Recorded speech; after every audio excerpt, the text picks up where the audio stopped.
¿Qué tal, amigo de Contacara? ¿Cómo están? ¿Qué tal, Francesco? Todo bien. ¿Tú, Manuel? Bien, bien, bien. Ahora, estaba revisando las declaraciones de Donald Trump a propósito del plan que ha presentado para supuestamente ya llegar a una paz en la Franja de Gaza. Sí. Pero no sé qué pensarás, pero me parece que lo central, que es, a fin de cuentas, la formación o la legitimación del Estado palestino, es un asunto que no se va No. a indicar y establecer en esta posibilidad de acuerdo. Sí, en los puntos que ha establecido Trump no se hace referencia a esto. No creo Además, que vayan a aceptar de parte de Hamas bueno, esta dependerá propuesta, ¿no? mucho de la mediación de Qatar, Ujú, ¿no? Porque Qatar se ha comprometido a mediar para que se pueda llegar por lo menos a un cese al fuego y posiblemente a un acuerdo. ujú. Sin embargo, como tú dices, Manuel, mm, bueno, no le vamos a dar mucha probabilidad a que pueda efectivamente prosperar este proyecto en el corto plazo. Hay que ver. ¿Ah? Ahora, se va a formar una comisión, una especie de comisión de Así es. paz. Quien la va a presidir es el presidente Donald Trump, pero también ha invitado a este grupo a Tony Blair. A Tony Blair, Ahora, eso ¿qué llama hay la con Tony atención. Blair desde tu punto de Laborista. vista? Porque cada vez que él ha participado en proyectos similares no han salido bien. Bueno, no son antecedentes no, positivos lo No, que tú para estás nada. diciendo. No, cuando se ha involucrado Tony Blair puede ser también por una serie de proyectos que no habían sido planeados de manera realista. No necesariamente es el pobre Tony Blair el Claro. problema, porque por cómo lo pones tú, Había mucha no parece. complejidad en todo caso. Claro, Ya. mucha complejidad y cuando él ha hecho de mediador o se encontró a tener que solucionar una serie de crisis, no ha sido exitoso. Hay que ver. Es interesante que Trump haya pensado en Blair, efectivamente, porque Ujú. sabemos que ha sido ex Prime Minister, ¿no?, del Reino Unido, Claro. además laborista, Así no es. conservador. Así es. Entonces, interesante esta abertura, ¿no?, de Trump a considerar posturas políticas que no son necesariamente conservadoras, ¿no?, Ujú. o de centro derecha, por decir. Algo importante, uno de los puntos. Primero, se comprometen a reconstruir Gaza para beneficio de los gazatíes. Número dos, de ninguna manera Israel anexa Gaza. Sí, Ese es un tema importante para comentarlo porque, claro, nunca es que oficialmente hubo un comunicado de ese tipo, pero el comportamiento de Israel hacía pensar como que hubiese querido, en todo caso, posicionarse de este territorio. sí, pero va a ocuparlo. Y Ujú, ojo porque se hace referencia a una fuerza internacional que debería colaborar junto con la IDF, entonces, ujú, con las Fuerzas Armadas de Israel. Entonces hay que ver si este plan, que prevé también una presencia de una fuerza multinacional, va a ujú. prosperar o menos. Las probabilidades no son muy altas. Mm. Y ojo porque unos mismos integrantes del gobierno de Israel han dicho que no están tan a favor. Bien. ¿No? Bueno, acá en nuestro país también vienen ocurriendo cosas bastante problemáticas, ¿no? El último fin de semana ha habido otra marcha, Correcto. muy intensa. Tenemos a la presidenta Dina Boluarte que de pronto no tiene una lectura muy acertada de lo que viene ocurriendo en el país. Y para este tema y otros temas de nuestro contexto nacional, vamos a conversar con Omar Aguapara, quien es actualmente secretario general de Transparencia. Omar, te damos la bienvenida a Contracara. ¿Cómo estás? Bienvenido. Hola Manuel, hola Francesco, un gusto estar con ustedes nuevamente.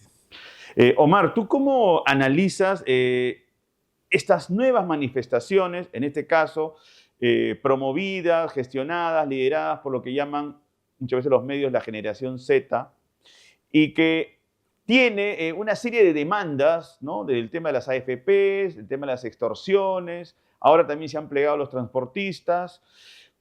¿Cómo tú crees que este tipo de manifestación social, que es compleja, se puede ir dando de aquí hasta fin de año, ¿no? Por el próximo 2026 ya tenemos elecciones y las cosas se van complejizando más, ¿no? En cuanto a la insatisfacción o la frustración que hay en el país por parte de la población. Es un poco difícil saberlo, creo que hay muchas cosas pasando al mismo tiempo de alguna manera y hay varias y varias formas de tratar de entender esto, ¿no? Vivimos en un país que se ha caracterizado un poco por su bajo nivel de organización política o social, sobre todo, ¿no? En términos comparados, los movimientos sociales no han sido especialmente fuertes en el Perú. De hecho, creo que cogió por muchos por sorpresa lo que sucedió en noviembre del 2020, también lo que entonces se llamó la generación del Bicentenario, pero así como mostró una fuerza impresionante, por unos cuantos días también, después de una semana, se diluyó, ¿no? Y reveló de alguna manera una espontaneidad que carecía de organización, de recursos, de aspectos que están muy vinculados a la posibilidad de mantener viva una movilización y una demanda. Y lo que estamos viendo creo que desde hace unos meses es una permanente insatisfacción y rechazo un poco hacia lo que significa el gobierno de Dina Boluarte, pero también una mayor preocupación y urgencia por temas como la inseguridad ciudadana, ¿no? Y ahí hay un grupo de actores específicos que son los transportistas que vienen desarrollando acciones contenciosas, ¿no? De acción colectiva como paros. Este jueves tenemos un nuevo paro y que no termina, creo, de aglutinar otras iniciativas que han provocado marchas como las de la Generación Z, que tienen una temática similar, pero que apuntan a otros aspectos, ¿no? Creo que hay un paraguas bastante amplio de demandas que tienen que ver con, en general, un malestar y una insatisfacción. Lo que va a ser interesante es ver qué tanto se logra sostener en el tiempo esto, porque en gran medida el resultado o el triunfo o el indicador de éxito de un movimiento social es el paso del tiempo y de qué manera logra ir acumulando eh, pequeños triunfos y si tienen la capacidad de movilizar cada vez más gente, ¿no? Y que se enfrenta además como una variable adicional al hecho de que nos encaminamos próximamente a un momento electoral, ¿no? Que no es muy distinto a lo que pasó en noviembre del 2020. En noviembre del 2020 también faltaba muy poquito para un proceso electoral Ujú. y eso no fue obstáculo para que se produjera una gran movilización ciudadana, ¿no? Entonces, hay varios elementos ahí, algo que favorece quizás Ni que se cambiara de presidente, ¿ah? Ni que se cambiara de presidente. eso, pues porque viene el tema de que no hay una ilusión y mucha expectativa por el propio proceso electoral, porque las encuestas muestran que el que gana o el que está puntero tiene 10%. Entonces no es que dijimos, no es que eso se pueda disipar, como diciendo, bueno, ya llega la elección y vamos a ver con más optimismo el futuro, porque no hay nadie que esté convocando esa esperanza entre la ciudadanía, creo. Y Omar, justo eso quisiera preguntarte, ¿por qué esta movilización social no logra sintetizar una participación política? Porque supuestamente, con todos los frentes que hay, por ejemplo, lo económico, la inseguridad ciudadana, como justamente tú has dicho antes, ¿cómo es posible que no se catalice un movimiento político o alrededor de un partido, alrededor de un líder? ¿Mm? Yo creo que precisamente hay dos razones que podrían explicar un poco la debilidad, ¿no? De un movimiento social que tiene que ver con causas estructurales. Venimos de muchos años de baja o de poca participación. Las asociaciones o las organizaciones que tradicionalmente están relacionadas más con la acción colectiva también son organizaciones que hoy día ya no existen en el Perú, ¿no? Sindicatos, por ejemplo. Los sindicatos vienen muy debilitados desde los años 80, por lo menos, tanto por la crisis económica como por la violencia terrorista. Entonces, no hay un ecosistema de organizaciones sociales de base que estén trabajando permanentemente, desde donde el cual se pueda producir una movilización hacia otras esferas, como en este caso en demanda de una mayor seguridad o en contra de las pensiones, ¿no? De la reforma de pensiones. Y la propia juventud, creo que el principal sentimiento que le despierta más bien la política es la desafección o el rechazo. Entonces, ni siquiera hay esa invitación a ser parte del sistema y hay una ausencia, que lo acabas de mencionar, Francesco, también de liderazgos. ¿no? En su reemplazo, que podría haber sustituido esa falta eh, de organización, podría haber, en términos marxistas, alguna especie de vanguardia que tome la posta y lidere, ¿no? El camino, pero no hay nadie que despierte esa ilusión tampoco, ¿no? No hay nadie que tenga ese nivel de capital que le permita empujar por sí solo este camino, ¿no? Entonces, esa es una combinación de falta creo que, de organización, de recursos y también una ausencia de liderazgos importante. Ujú. Ahora, Omar, ¿cómo analizas que en los últimos tiempos, no solo en el Perú, pero vamos a enfocarnos en nuestro país, estamos teniendo candidatos que tienen discursos sumamente radicales, pero que incluso en esa radicalidad ya está instalada una violencia, está instalada una ofensa para tratar de invalidar al otro? ¿Qué es lo que está ocurriendo en nuestra política? Porque hace muchas décadas teníamos otro tipo de dinámicas. Eso no significa que no hubieran habido debates intensos ni acalorados, pero ahora estamos presenciando pues, a candidatos que incluso alientan a eliminar a una persona que de pronto no representa la misma ideología que él en todo caso entiende. Entonces, ¿qué nos está pasando? ¿Por qué hemos llegado a esos niveles de irracionalidad? Sí, yo creo que es parte, de nuevo, de dos condiciones quizás, ¿no? Hay un contexto internacional que alimenta o que favorece, que incentiva ese tipo de discurso. Lo estamos viendo en varios países del mundo, lo hemos visto, lo estamos viendo en Estados Ujú. Unidos, es un poco el discurso también de otros candidatos y presidentes y políticos en el mundo que entienden que esa es una forma de despertar y de polarizar, ¿no? Y de despertar expectativas entre un grupo de la población.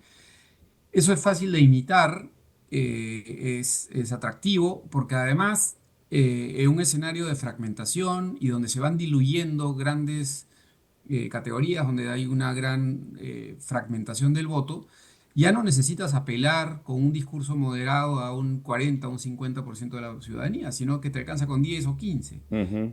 para ocupar una posición de poder, especialmente en el Perú. Con 10, 15, 20% de eso estás casi garantizado de pasar a segunda vuelta. Un incentivo para moderarte sería que tengas que apelar a un número mayor de ciudadanos que podrían ver con rechazo de repente ese tipo de discurso.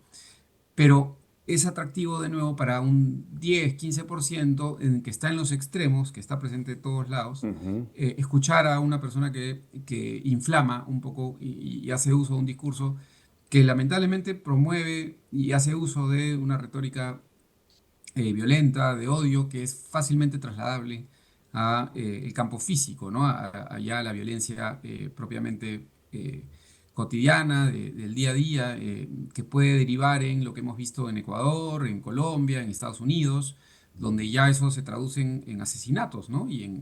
Claro. Y en crímenes. Entonces, es un tema muy, muy álgido, muy peligroso y del que estamos lamentablemente muy cercanos, ¿no? Y esperemos que no se produzca acá en esta campaña electoral. Porque, solamente para saber, Francesco, lo que llama mucho la atención es que el centro ha desaparecido totalmente y entendemos como el centro la posibilidad del equilibrio, ¿no? La posibilidad de tener una mirada mucho más fría, más racional, y los extremos más bien apuntan a esas emocionalidades exacerbadas.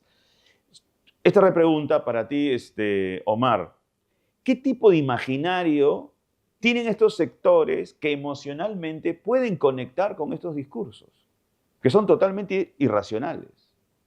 Sí, es bien difícil, ¿no? De nuevo, es algo que está sufriendo mucho en el mundo, pero por ahí asoman también algunas, creo que rubros, algunos países que demuestran que todavía es posible, ¿no? Creo que un poco lo que pasó en Bolivia también da lugar a esa expectativa, ¿no? Donde más bien primó y surgió un poco de la nada una persona como el hijo de Paz Zamora que no estaba en el radar, pero precisamente porque no abusaba de ese discurso, de ese lenguaje, sino que se posicionó un poco más al centro. Pasó quizás un poco también con el candidato de Semilla en Guatemala. Hay casos donde queda un poco la sensación de que sí es posible y redituable en términos políticos apelar un poco a esa moderación y a ese centro, ¿no? Yo creo que es un reto porque precisamente el centro es difícil de asir, es difícil no te ofrece un flanco necesariamente, sino que eh, es una apuesta un poquito más arriesgada porque no te garantiza que tú puedas representar ese espacio que es muy plural, es muy diverso, pero que de alguna manera no se identifica con los extremos, ¿no? Yo creo que sí va a haber una especie de efecto pendular donde de alguna manera estemos yendo no de extremo a extremo, sino que un poco la onda del péndulo se vaya moderando un poquito y pueda presentar alguna sorpresa en el país. Creo que ha habido también mucha esta efervescencia quizás que estamos viendo pueda no ser bien recibida, creo que por la ciudadanía, y creo que hay lugar también para discursos más moderados y posiciones más centristas que atraigan un poco a la gente, ¿no? Sí, esperemos que sea así, porque efectivamente, por lo que tú nos has dicho, tanto en ámbito internacional como nacional tenemos una tendencia a una polarización centrífuga. Y según tu punto de vista, en el discurso extremista, entonces de los polos opuestos, radicalización del mensaje político, ¿cuánto juegan los nuevos medios de comunicación, entonces las nuevas tecnologías? El mensaje corto a TikTok, por decirlo, ¿no? El Claro, minutito de mensaje, ¿no? Electoral. los troles, ¿no? Los troles, ¿cuánto pueden influir las nuevas tecnologías en una estrategia de radicalización para ser visibles? Bastante, ¿no? Ese es el otro tema. Lamentablemente, la inmediatez, los algoritmos favorecen el estruendo, ¿no? Favorecen al personaje o al discurso explosivo, con un tiempo de atención limitado, donde tienes que capturar en 3 segundos la atención del usuario. Creo que es bien difícil apelar ahí a un discurso moderado o a un discurso basado en una reflexión o basado en una propuesta, y más bien hay que apelar pues al baile o al insulto o al grito, y creo que eso afecta un poco el nivel de la competencia política, obviamente, ¿no? Y creo que ya lamentablemente hay muchos políticos que están apuntando a ello. Sabemos que en Perú mucha gente que usa TikTok la usa precisamente para informarse de política, lo que puede sonar un poco contradictorio, Mm. ¿no? Porque es una cosa que premia la inmediatez y premia de nuevo lo primario. Creo que es un poquito paradójico pensar que eso puede ser compatible con lo que buscamos en términos de deliberación, de análisis, de reflexión, sobre todo para ver a quién estamos optando por elegir, ¿no? Entonces, sí, lamentablemente en esta elección además vamos a ver muchísima desinformación, vamos a ver muchísimas fake news, vamos a ver muchos deepfakes, vamos a ver todo lo feo, todas las partes más feas de las redes sociales que en algún momento se erigieron con una promesa democratizadora.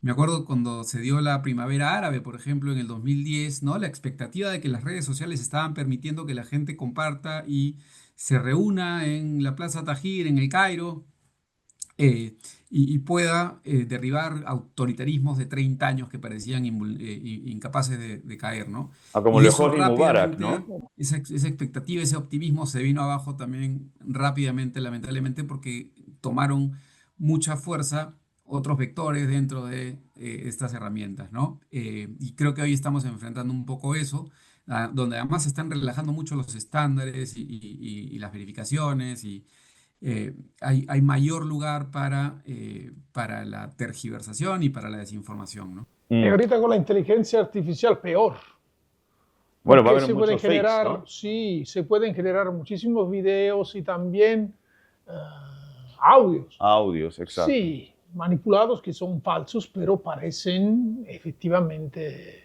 Y hasta reales. demostrar que son falsos va a pasar mucho tiempo, Sí. ¿no? Así es. Y creo que eso también, nosotros por lo menos estamos tratando de trabajar con la inteligencia artificial de manera propositiva, de manera activa, usándola para que filtrar información, para que la ciudadanía pueda tener una información, tomar una decisión informada sobre sus candidatos. Pero es cierto que la inteligencia artificial también puede ser una herramienta, como es una herramienta, puede ser utilizada con fines equivocados, ¿no? Con fines Maliciosos. y abrir pues este escenario de granjas y de trolls toda una maquinaria puesta al servicio de la desinformación, de la fake news o de mensajes de odio, ¿no? Y ese es el gran riesgo que por ahora creo que no hay una respuesta institucionalizada, hay varias iniciativas que creo que están pululando ahí con la idea de ver, bueno, cómo controlamos esto y no sé si sea posible, pero lo vamos a enfrentar de alguna manera en la elección que viene, ¿no? Mm. Ahora, ahora, por lo que estás describiendo, Omar, te pregunto, ¿qué cosa nos espera para las próximas elecciones, considerando que se han agotado las posibilidades de intercambio de ideas, ¿no? Pareciera que estuviéramos entre dos elecciones, ¿no? La barbarie o la civilización, pero parece que estamos más cerca de la barbarie. Va a ser una elección muy compleja por todo lo que implica, ¿no? De tener 40 partidos políticos o 37.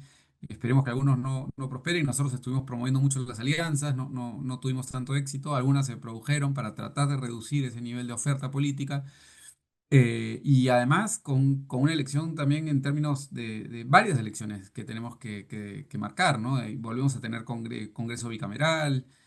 Va a ser un reto, lo vemos como eh, también un reto para nosotros, ¿no? De cómo tratar de que esta elección no, por lo menos se dé en condiciones justas, transparentes, legítimas y produzca un resultado que satisfaga, por lo menos que cumpla con estándares mínimos de legitimidad. Entonces, ¿qué puede resultar de esto? Es bien difícil anticiparlo. Creo que nunca hemos tenido una elección como esta en el Perú, Ujú. eh, por todo lo que hemos conversado, ¿no? Por lo que significa la cédula, pero también por las condiciones de la tecnología y por la desafección de la ciudadanía. Y creo que es una oportunidad también para intentar hacerle ver a la gente la importancia de la democracia y la importancia de... Pero también hay una degradación que viene hace mucho tiempo de la institucionalidad política, ¿no? Y de la clase política. Sí, sí, sin duda. Y eso... Y eh, apunta para peor todavía. pero precisamente esperar que el 2026 sirva un punto de quiebre, ¿no? Para que si esa tendencia en caída libre que estamos sufriendo, porque sin duda estamos viendo una erosión y un debilitamiento muy, muy rápido y muy profundo de la institucionalidad democrática en el Perú, es ya no, como decías hace un momento, Manuel, de barbarie o civilización, es entender que acá sí se puede perder el país de la manera que hemos estado en riesgo antes, a manos de economías ilegales, a manos de el desborde de los pocos espacios de institucionalidad que quedan en el Perú, ¿no? Entonces, de ahí la importancia de este proceso.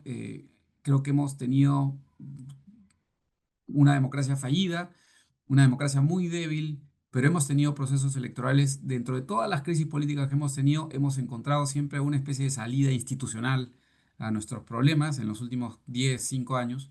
Y hay que entender que esta elección también nos puede ofrecer una salida de estos momentos tan complicados que estamos viviendo, ¿no? Sí, efectivamente, si consideramos también unas encuestas, las últimas del Latino Barómetro, la tendencia en toda América Latina es preocupante porque hay una desconfianza hacia la democracia.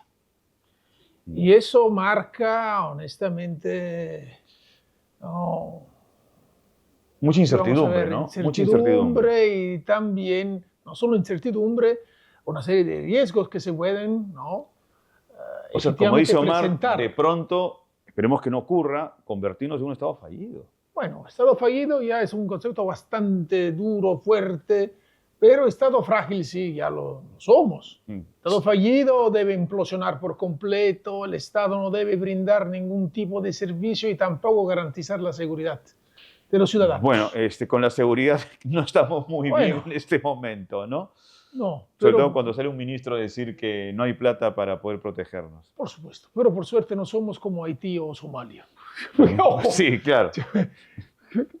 por Claro, eso, ese es el horizonte al que no queremos llegar, ¿no? No. Porque no así estamos cumpliendo es. precisamente con una de las funciones mínimas que debe cumplir un Estado, que es garantizar la seguridad y la vida de las personas. Y por eso están marchando los transportistas el día jueves, ¿no? Precisamente, es una demanda mínima, como dicen, ya ni siquiera estamos esperando una atención de salud de calidad o una buena educación, es simplemente que no nos maten, ¿no? Y creo que ese es parte del contrato social mínimo que desde Leviatán uno cede libremente sus derechos para que el Estado se haga cargo de ello, y es una parte del contrato que no está respetando el Estado hoy. Entonces, y esa es la demanda básica. Y ese es el riesgo, ¿no? No es un Sí. horizonte creo que tan lejano pensar en que si el Estado no puede ofrecer esas condiciones mínimas de seguridad, sí nos podemos terminar encontrando en un estado ya de naturaleza, básicamente. Bien. Omar, te agradecemos tu participación acá en Contracara después de mucho tiempo. Así que ha sido gratísimo verte y esperamos tenerte pronto. De todas maneras, encantado de estar con ustedes y un gusto verlos nuevamente. Muchas gracias. Se agradece tu equilibrio y racionalidad. Un abrazo. Muchas Gracias, gracias. Manuel, gracias, Francesco. Un abrazo. Bueno, Francesco, las cosas están claras. Sí, Hay muchos peligros para el país, por ¿no? supuesto. No queremos que se vuelva un Estado fallido. No. Todavía estamos lejos de eso, pero no significa que si no nos preocupamos por tratar de reforzar nuestra institucionalidad, esto puede terminar en situaciones bastante alarmantes para todos. Así es. Esperemos que no lleguemos a eso nunca. Bueno, amigos, con nosotros será hasta la próxima semana.